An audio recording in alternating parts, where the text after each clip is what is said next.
Hello all, it's your girl Tiffany, Madam Luscious Black Beauty, your poetic psychic Pisces, High Priestess, aka the light that shines like a diamond, also known as your modern day nun, one whom isn't within a coven, a convent, or a covenant. I do thank you all for listening and for watching on tonight. If you would be so kind to please like, share, and subscribe, it would be greatly, greatly appreciated. This is going to be another one of my story times with yours truly, Poetic Psychic Pisces, High Priestess. Tonight's story time is entitled, What Lies Lying Behind the White House Walls? All written and created by myself.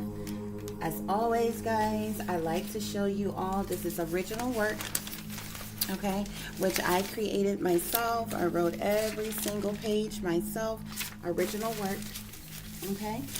So as I said, I hope you all enjoy the story.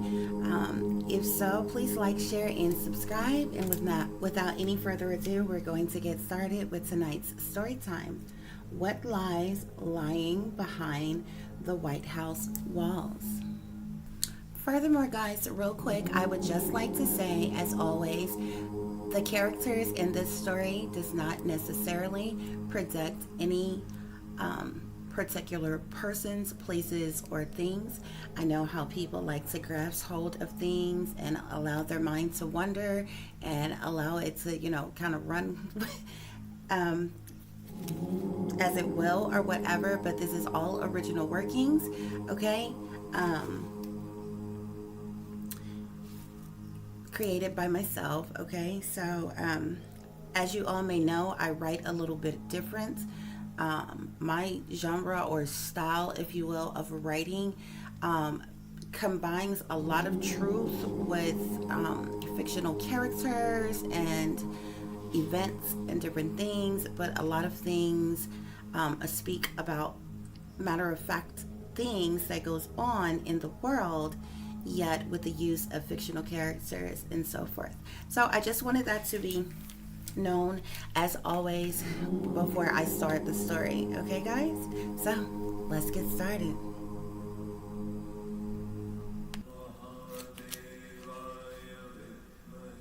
It all began with the sacred oath our commander-in-chief was sworn in to uphold, which is to uphold the law, protect and serve the interests of we the people of this said to be great United States of America, not to mention the United States Constitution, that of which has grossly been disregarded and violated time and time again by many previous leaders and wealthy elites in power.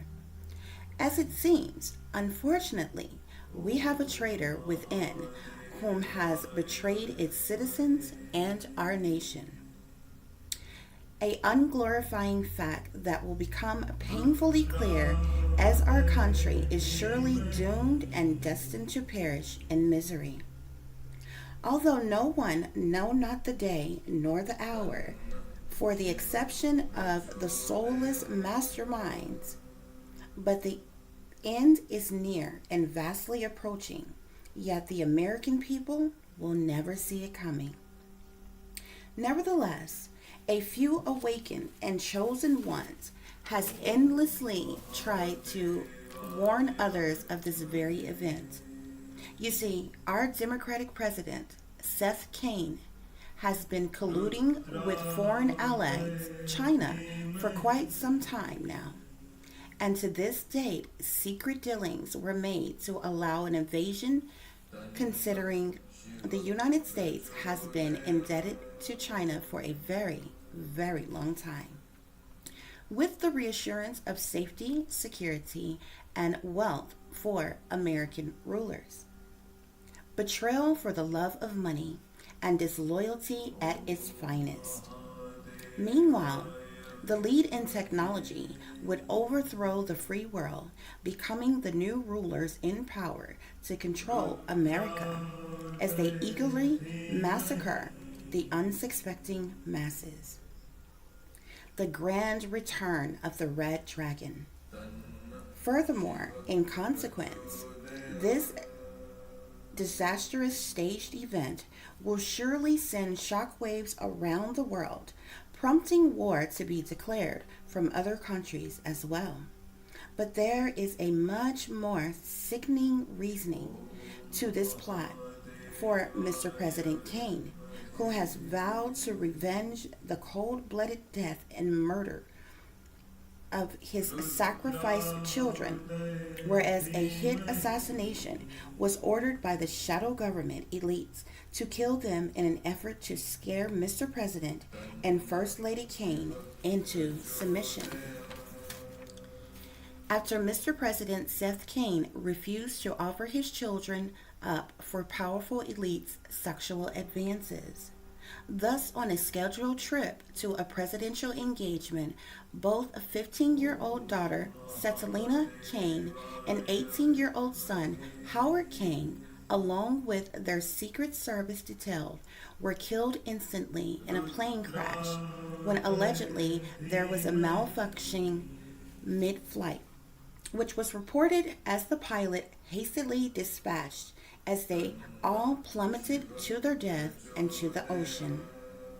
A horrifying moment in time neither Mr. President nor First Lady Melissa Kane ever quite got over or healed from, yet they were forced to follow orders of the satanic powers that be, or else, which has become a reoccurring threat throughout the years of the president's term.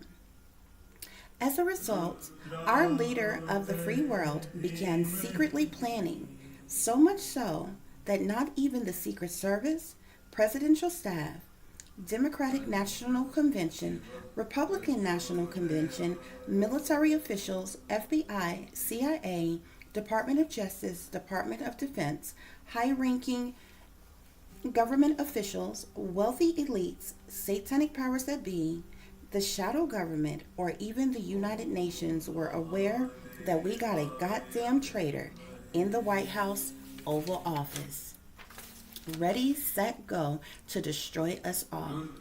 By all accounts, it seems Mr. President Seth Kane has completely lost his ever-loving mind, dwindling swiftly on a damning, sadistic spiral out of control. Madam First Lady wasn't too far behind herself, as her mental stability is of grave concern as she numbs her pain daily with various spirits of her desired choice, as well as an endless supply of an array of pills she consumes regularly. Uppers, downers, no matter.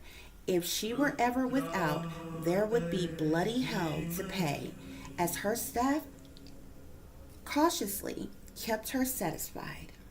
While the First Lady is binging pills, potions, and liquor or smoking marijuana, she also takes up with one of her many female assistants for their usual sexual escapades. Yes, boobs, booze, and bud was Madam First Lady's guilty pleasure, and ironically enough, Mr. President didn't mind at all. Needless to say, he had more than a few rendezvous of his own. I suppose the presidential family had a secret understanding no one else would quite understand. Meanwhile, Madam First Lady never stayed sober, and Mr. President grew angrier with every passing moment. Nearing the end of his second term, needless to say, Mr. President Kane planned to have the White House and leave with a big bang, sealing the fate of his presidency, which is sure to make history in future years to come. That is, if and when the people recover from such deception, destruction, and chaos. Present day, December 6th. Tensions are higher than normal. Since the recent election that awarded Republican Lucille Santana as the United States' next and first female president, or so it seemed to the general public. In fact, Madame Lucille Santana is the first transgender president.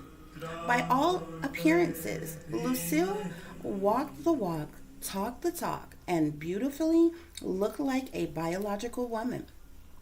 But those in the know are more than aware that Madame Lucille Santana is not only transgender, but she still proudly have her penis.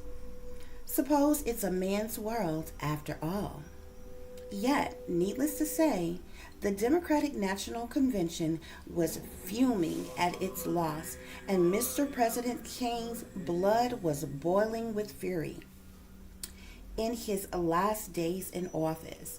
However, with the holidays coming, the first family made arrangements to spend Christmas and a couple of weeks at their luxurious mansion in Malibu, California, before returning to the White House for their annual holiday engagements and social events, during which time various activities have suspiciously been taking place within the U.S. Several undercover operatives have been sneaking into the United States under false identities, all of which were purposely placed in specific destinations for the upcoming staged event to take place New Year's Eve and New Year's Day. Each terrorist assassin were taking strict orders from their handlers, whom was being directly informed by China's president, Jong-un. Meanwhile, their troops sailed into United States territory and dispersed underground into secret hidden tunnels. All plans were previously arranged between Mr. President Seth Kane and China's President Mr. Jong-un, so there would be no further communication between the pair until the end of December's social event, in which President Jong-un was set to attend, accompanying the first family at the White House. The next few weeks, things went as planned without a hitch. The first family mixed and mingled amongst their friends and their family at their estate. To the staff serving the first family, all seemed normal and well, but actually no one had a clue as to the danger that was lurking around them every day. Mr. President and First Lady had reached their breaking point, with now only a few more days left until the blowout extravaganza, and a little more than a few weeks left into their departure from the White House and their duties. Christmas had come and gone, and now today was the day Mr. President met with his partner in crime. December 30th, 2016. The White House was gorgeously decorated in anticipation of the arrival of the first family's foreign guest, Mr. President Jong-un from China. A brief business meeting and dinner party was on the itinerary for the evening's social event. Many speculated as to why Mr. President Kane would indulge in such a meeting with only few weeks left in his presidency, but staff complied with their orders nonetheless. The media, however, was a frenzy with commentary about the matter, not to mention the divided opinion about the masses over the election. Accusations about election tampering was a hot topic among many conversations, as it was believed the RNC stole the election. Regardless, Mr. President carried on with his scheduled plans for the present day.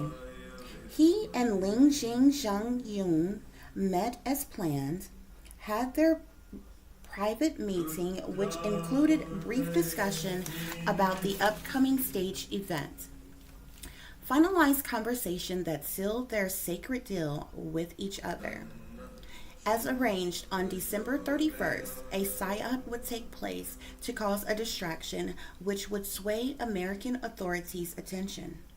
A major oil company's warehouse will have a mysterious equipment malfunction which will cause a severe chemical and oil spill. Meanwhile, the general public would be preoccupied with their New Year's Eve celebration plans, allowing secret spies, assassins, and terrorists to take their place without being discovered while camouflaged within the crowds. The main event was to occur at the stroke of the 12th hour as the ball dropped, bringing in the new year. The gentlemen agreed as they shook hands, both understanding that they would play their respected roles in the days after the invasion. Following this event, would an attack on the White House and Capitol occur on Inauguration Day to overthrow the United States government, which war on American soil would be declared for the very first time in history. Furthermore, after the gruesome disclosure of its upcoming events, the men relocated to the state's dining room for a subtle yet elegant feast with 30 other persons whom were in attendance. The American and foreign socialites mixed and mingled, wined and dined as they broke bread together. The evening was spectacular, and after which the group parted ways. The night was young, and with sacred betrayal underway, the first family was in the mood for some naughty presidential-style fun. As many times before, secret tunnels were used to usher in summoned special guests for both Mr. President as well as Madam First Lady alike.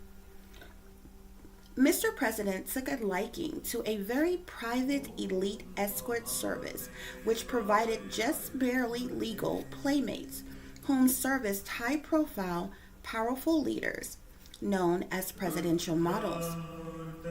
Madam First Lady, however, had her own preferable pussy pals whom were on call and speed dial anytime. At midnight, twin 18-year-old Amy and Sandra Beats was escorted by Secret Service to the president's private quarters. Upon arrival, Mr. President was already naked, fully aroused, and embraced in a mountain of cocaine and alcohol as he waited for his tempting playmates to entertain and seduce him. Meanwhile, around the same time, Madam's First Lady, already highly intoxicated, anxiously awaited her pussy powwow to begin. She too invited, or more so rather, summoned her assistant Lydia Clark to join her promptly and ordered her to bring along a couple friendly submissives with her, which she did without hesitation. From yet another secret tunnel within the White House, Secret Service escorted Lydia Clark and elite breeder Dorothy Ann Realms and her daughter Cindy Realms. Upon their arrival, Madam First Lady was eager to see the young ladies. Dorothy Ann was vaguely familiar with, as she was aware Dorothy Ann often pimped her daughter out to elite officials in power, so she knew the women were clean.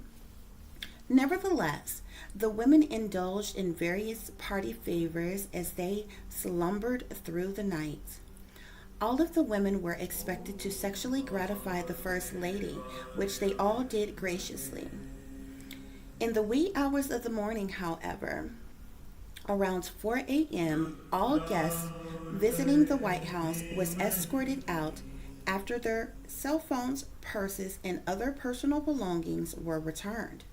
Also, an exiting non-disclosure agreement was signed by all persons in attendance, which they are sworn to secrecy from speaking of any interactions they had with the first family while visiting the White House. December 31st. New Year's Eve. Bright and early, the first family recuperated from the previous night as they readied themselves for their New Year's Day engagements.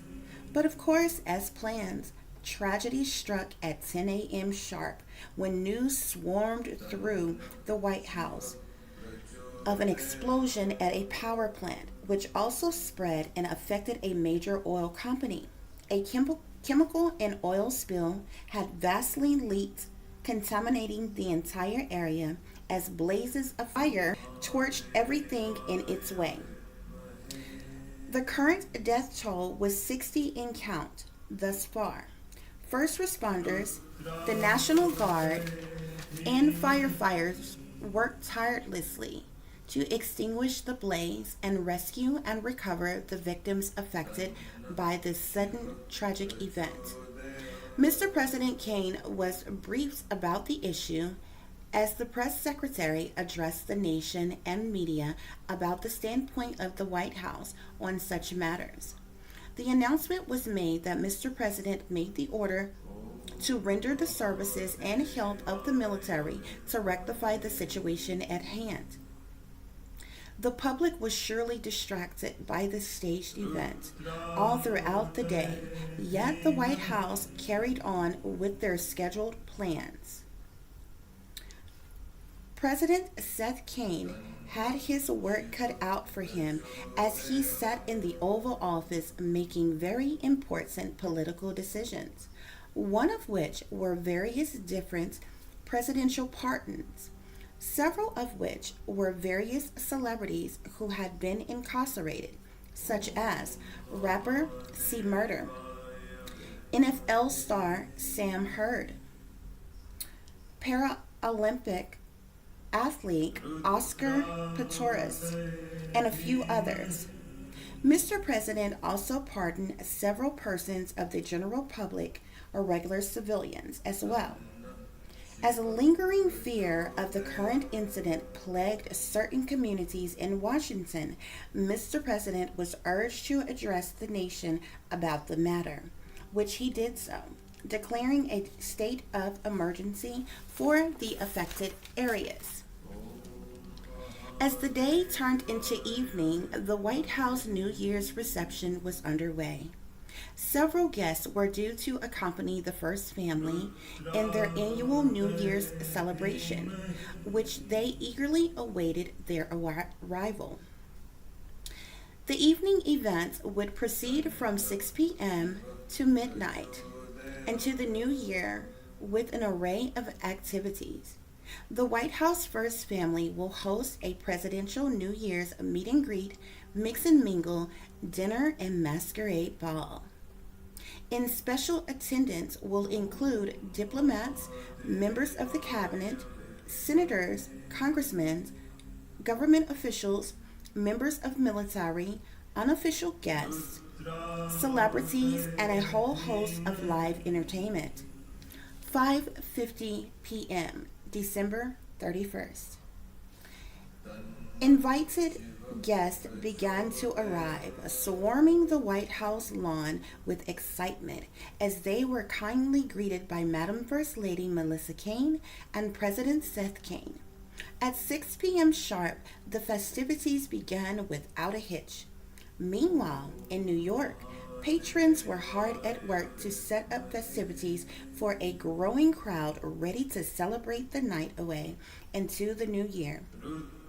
Behind the scenes, however, secret spies kept a watchful lookout as assassin terrorists moved into position, planting bombs in various areas.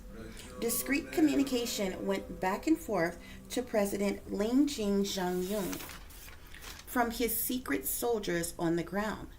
By 9 p.m., every bomb was in place and set to detonate at midnight. All terrorist foot soldiers on the ground mixed amongst the growing crowd of partiers throughout the night, being sure not to draw undesired suspicion to themselves. Everything thus far seemed as normal. People all over the United States of America gathered together with friends, associates, family, and lovers to bring in the new year. The one night of the year, people of all shapes, sizes, colors, and creeds cut loose and lived life on the edge as they carelessly and recklessly indulged in their guilty pleasures of fun, partying, drinking, highs, lows, as they momentarily forget their sorrows to enjoy the night fully. 11:50 p.m. Back at the White House, Mr. President and First Lady made their way through their crowd of guests to reunite with each other as they anxiously watched the clock. The couple gazed at each other as they held hands intensely. Tears filled their dilated pupils as they stared each other down, knowing the Big Bang main event was about to happen. Onlookers just assumed that the pair of them were enthralled with the night's engagements, as the new year was about to be officially here. 11:59 p.m. The final countdown began.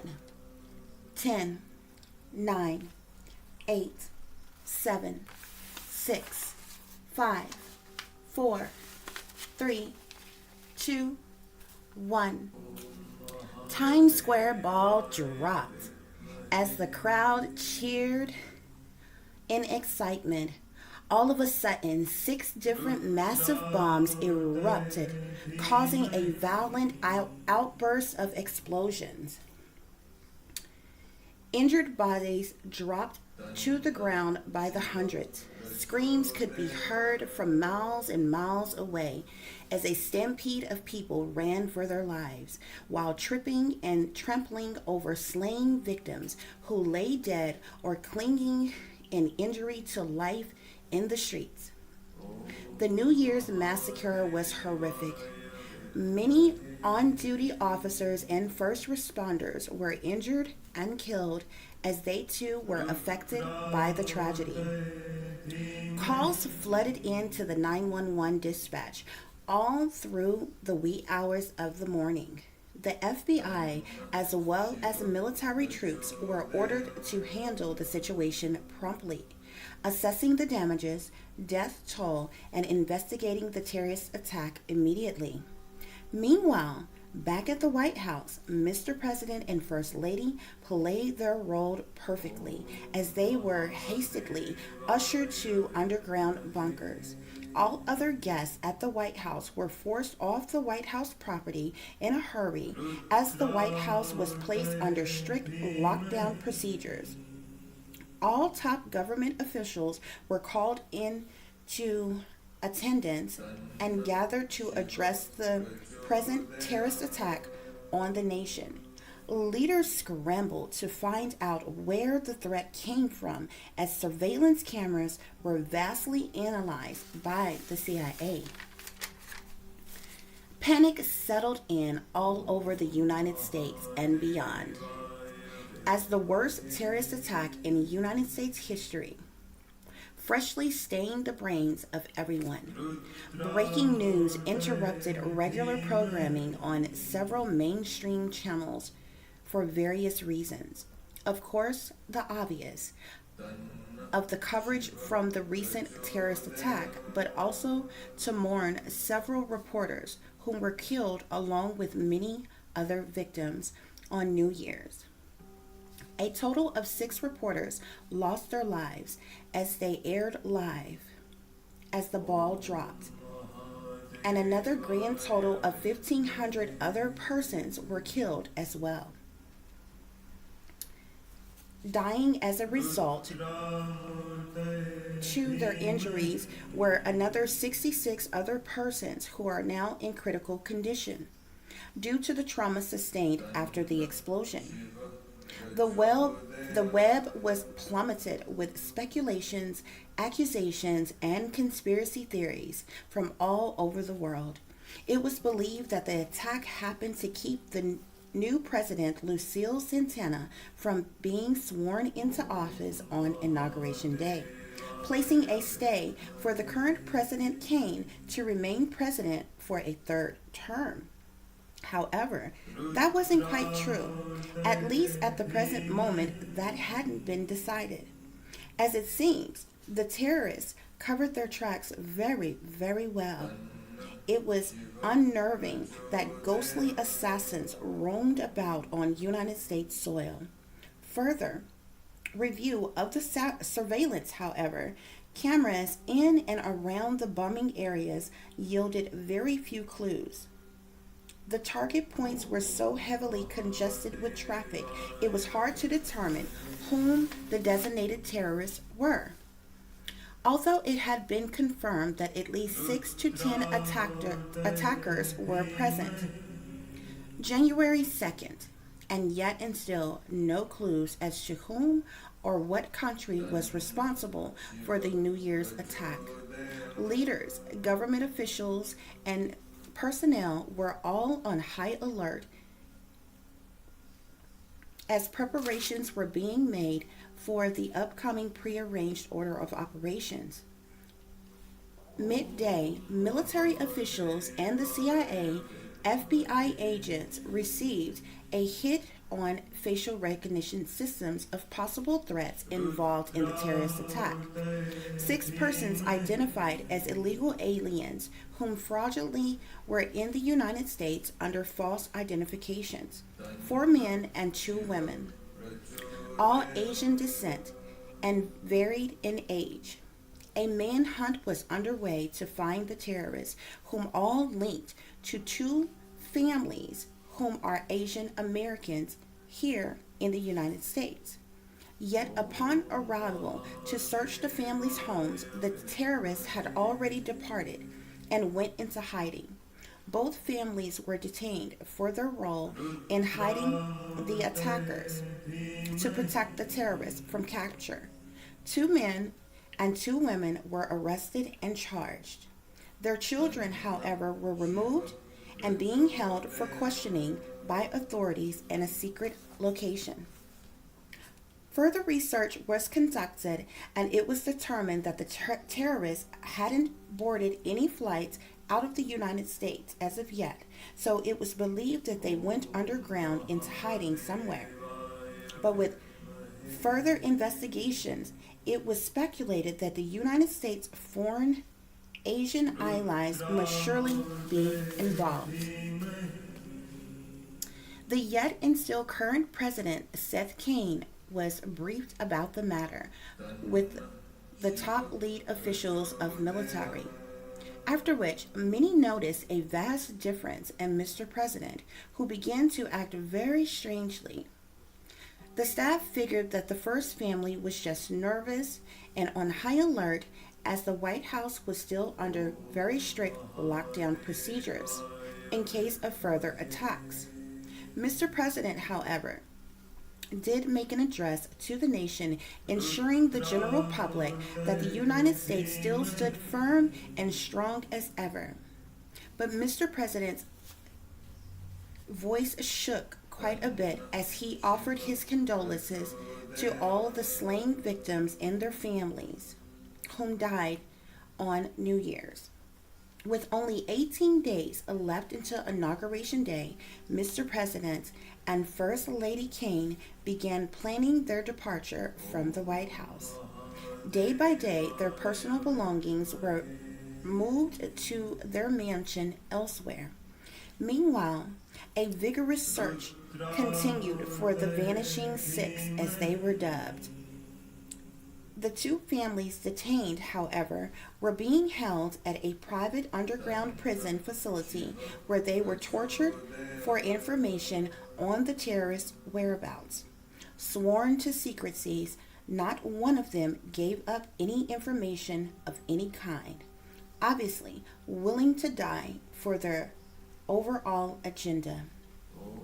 A dead silence lingered in the air as the agents probed for a response from the captors.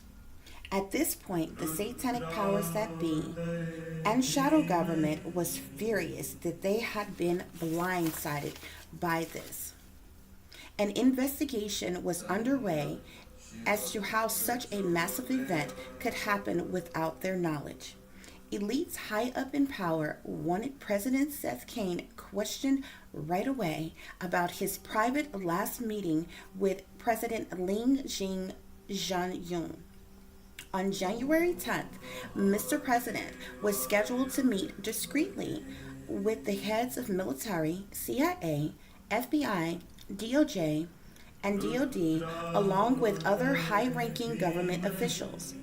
Mr. President knew this day would come, so he was prepared in advance and was well versed on what to say in response to any questions he might be asked. The public wasn't made aware of any such meetings, though, taking place, but speculations began to circulate amongst the masses about President Kane's possible involvement. Nothing directly connected Mr. President to the terrorists or the attack in itself. Yet certain people weren't too pleased with the responses of Mr. President about the matter, or the secret meeting with President and Mr. Ling Jing-Zhang-Yung, especially with the attacker's native country being China. In addition, all dealings were cut off with the foreign ally until further notice, which completely infuriated President Ling Jing-Zhang-Yung, particularly because the United States was currently deeply indebted to China. But President Ling Jing-Zhang-Yung figured as much, that the United States would take that approach before declaring war if and when they found out whom were behind the attacks for sure. Pieces were slowly beginning to be put together from all the untimely events leading up to the bombings, starting with the secret meetings, the chemical oil spill and fires, and the terrorist attack on New Year's. Nevertheless, Inauguration Day was yet and still going to happen on schedule as planned. However, strict measures were put in place for heavier security around the premises. While U.S. officials frantically searched for the Vanishing Six, as they were called, ironically, no one was the wiser or aware of the looming hidden soldier assassins and indoctrinated ninjas that wallowed in anticipation wait underground. Overseas, however, China's President Ling Jing-Zhang-Yung frequently communicated back and forth with his Special Operation Forces troops, coaching them on their next course of action in the days to come. Furthermore, China prepared and readied their military forces for war. The PLA, People's Liberation Army, dubbed the Oriental Sword, had already infiltrated the United States and sat in wait for orders. In addition, secret spy double agents already in position within the United States, whom held legal citizenship, some employed by the United States government themselves, others married to wealthy elites in power in the United States, and many others living and working as regular citizens, all of which were purposely planted as spies by China. Each secret spy reported and relayed information and intel back to their native country on a continuous basis. Unfortunately, while the United States grossly probed, invaded, violated, harassed, experimented, and surveillanced its own citizens, there are several 100,000 foreign spies and double agents whom by all accounts are legal citizens, yet right under the nose and in their own backyard, reporting classified information back to China every day. January 19th, day before inauguration. Finally, the special operations forces were on the move, still underground by making its way through the tunnels under the Capitol in Washington, D.C. Secret spy double agents working for the United States government were on a mission of their own as well, serving as the lookout for any imminent danger lurking about. Also, unlocking secured entrances and exits for troops to gain easy access. These agents were also armed with explosives to be planted throughout their day in various different areas. At the Capitol building. Back at the White House. Mr. President Seth Kane and Madam First Lady Melissa Kane prepared to leave the White House throughout the day. The pair held a farewell luncheon for all their staff and counterparts. Around midday, a messenger working for the White House visited Mr. President in the Oval Office with an encrypted message directly from President Ling Jong-un, simply stating Mr. President's honorary departure was green light go. This message was meant to make Mr. President aware that everything was set in stone and ready for swift action on Inauguration Day. The informant whom delivered the message is Korean Asian American and served as Mr. President's Chief of Staff. President replied very well as he firmly stared out the window while pacing the floor. It's a pleasure to serve you, sir, Chief of Staff Nathaniel Yang stated as he turned to leave the Oval Office. Mr. President couldn't help but worry about what was to come. The world was about to be shook to its core without a doubt, and this event was due to air live nationwide. Inauguration Day. Bright and early, January 20th, Mr. President Seth Kane and Madam First Lady Melissa Kane briefly met with President-elect Madam President Lucilia Santana and Mr. First Husband Arnold Santana. The tensions were thick. You could cut it with a knife, but each party put on a brave face for the cameras and public as they maintained a professional public appearance while in transit to proceed together to the Capitol for the swearing-in ceremonies. More secret service and security was in use at and around the Capitol for this sacred event due to previous situations that occurred. A heavy police presence and military officials surrounded every inch of the area, and stricter policies was implemented to search all guests in attendance. Mr. President and First Lady made their entrance and was seated. Then, the moment everyone in attendance was waiting on had arrived. President-elect Madam Lucille Santana and her husband Arnold Santana made their grand entrance and took their respected places. Redhead bombshell Lucille Santana stood at attention, ready to take her sworn oath. Right hand raised and left hand firmly planted on the Satanic Bible, Madam Lucille Santana was sworn into office. All at once, as the onlooking crowd began to cheer, a faint scream could be heard in the distance as a man unidentified yelled a single word, "No!" But before security officials could reach him, a loud boom could be heard from inside the Capitol. The explosion collapsed the walkway entrance and exits for top officials. Panic began to set in as the crowd reacted in fear and sheer terror while trying to escape the death trap. Asian snipers began shooting people at random before anyone could digest what was really happening.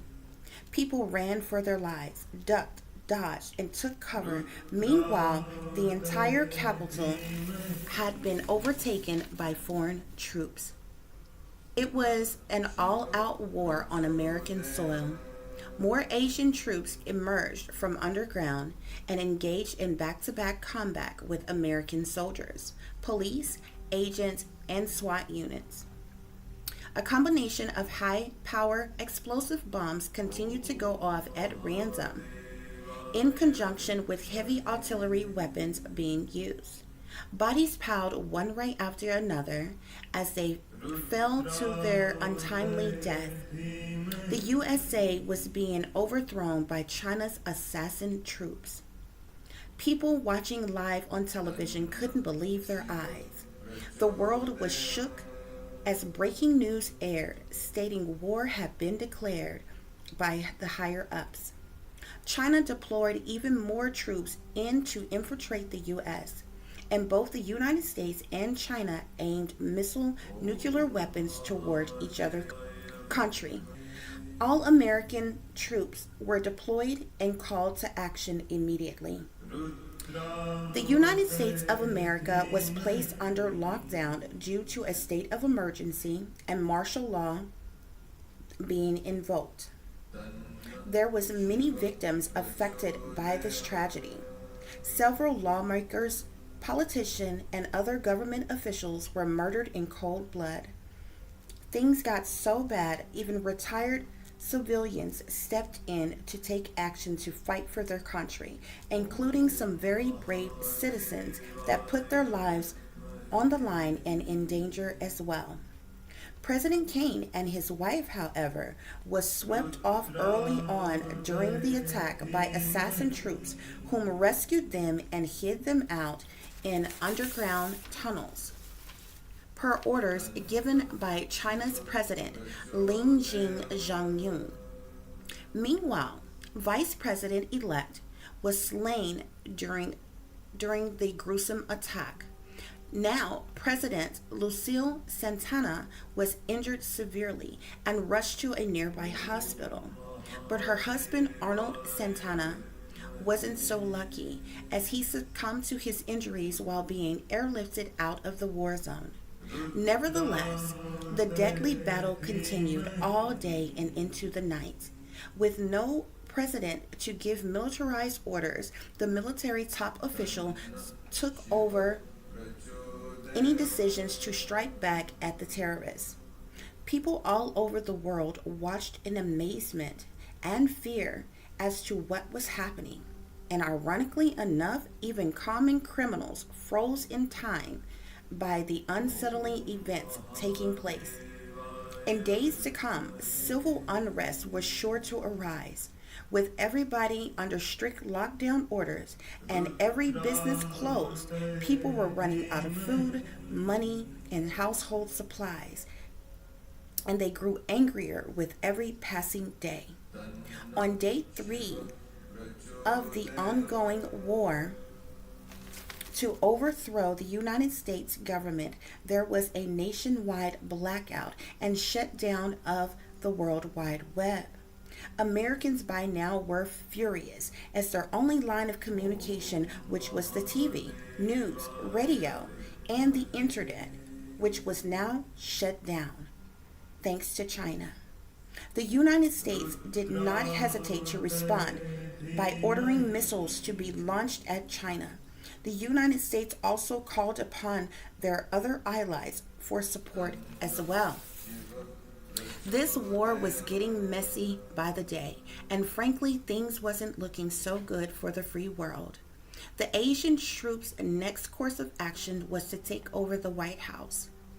In sight of recent events and the disappearance of former President Seth Kane and his wife, Melissa Kane, he and she both were deemed as enemies of the United States government for their collusion with China. A nationwide search and manhunt for the pair was underway as the seemingly never-ending battle continued. The takeover war in Operation Who Bad carried on for 6 long months as American citizens dwindled in agony while slowly deteriorating. Sadly, many elderly and children passed away as a result to the unhealthy circumstances the nation is in. Many others went missing suspiciously during this dire time of need as well, never to be seen or heard from ever again. In conclusion, all of the Asian armies joined forces, China, Korea, and Japan. The Red Dragon win. The end.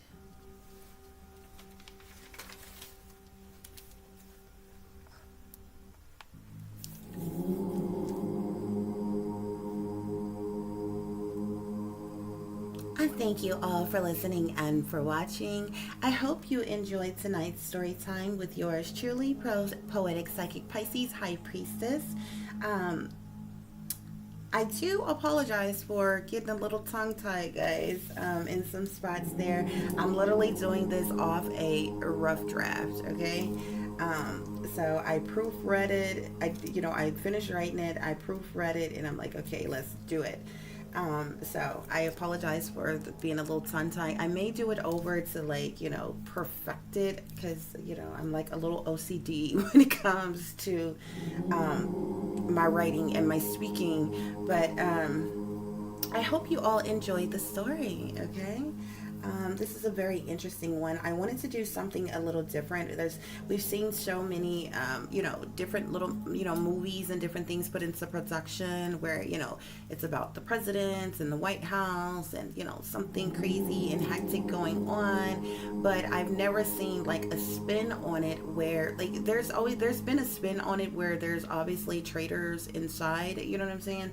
But there's never been a spin on it quite like where the president is involved, okay? And nor does it tell you all like the sneaky, creepy, low down, dirty do-ins and backroom things that goes on within the White House with presidential figures and families and different things like that. So I wanted to implement that into my story. So just to be different than anything that you've ever seen or heard before. Okay. And yeah, I like adding the unspoken truth in my writing. Okay, so these are the things that goes on but nobody talks about. It's hush, it's secret. So that's what makes my stories all the more juicy. So I hope you all enjoyed that. Once again, I do apologize for getting tongue-tied in a few areas or whatever, but I may do it over, I may not. Okay. But anyway, guys, please like, share, and subscribe. It would be greatly, greatly appreciated. For those of you who would like to contact me, you could do so at tiff.diamond36@gmail.com. You can also find me on Facebook, which is Tiffany Letish Diamond Ziegler. For those of you who want to follow me on Instagram, it's Shine Bright Like a Diamond 36 with an underscore between each word. You can find all of that information in the description box below.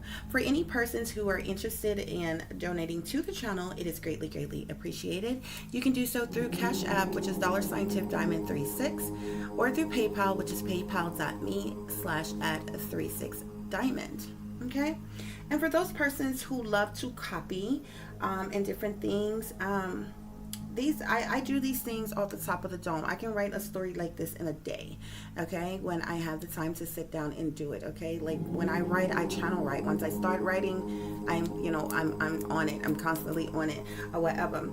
And it just flows out like that. So I will say this, okay? Instead of trying to steal my work, instead of trying to copy my work, if you would like to purchase my work, if you would like me to write something for you, then contact me, okay? That's all you have to do. So with that being said, guys, as always, take care of yourselves, take care of each other, but most of all, take care of your babies, honey. Remember, this is a wicked, wicked world that we live in. There's wickedness in high places, and there's evil that is lurking around each and every corner, even in a neighborhood near you. So y'all watch your surroundings. Watch the company you keep. Watch the surroundings in the company in which your children are in as well. And considering the fact that you never know when someone may betray you, backstab you, try to hurt you, or harm you, honey. Keep you some protection on you. Y'all stay awake, stay aware, stay vigilant, and stay prepared, because if you stay ready, you ain't got to get ready, baby.